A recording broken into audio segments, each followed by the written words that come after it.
Hi students. So as discussed in class, you're going to be working on an assignment in which you will do an infographic or possibly a PowerPoint presentation.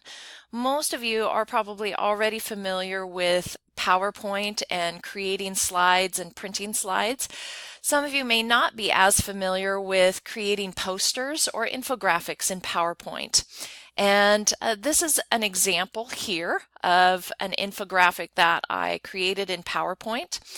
And what you want to do when you go to PowerPoint is you can go down to your Windows sidebar down here, or this Windows icon, and you can go to Microsoft Office Tools.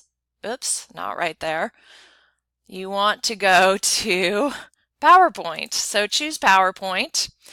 It's going to open a new some new templates for you.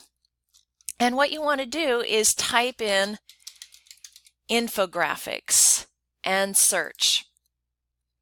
And you'll see that PowerPoint has a variety of templates that you can use or that you can begin with. For example, if you chose this template here, all you would need to do is create.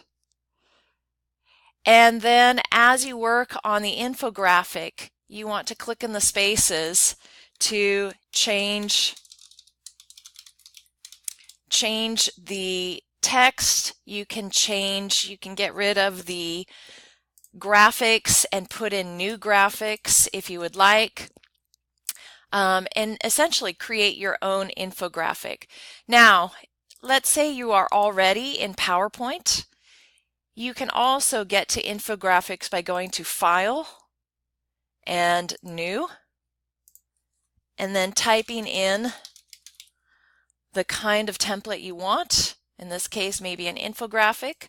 Click, and again, you'll see more templates for infographics.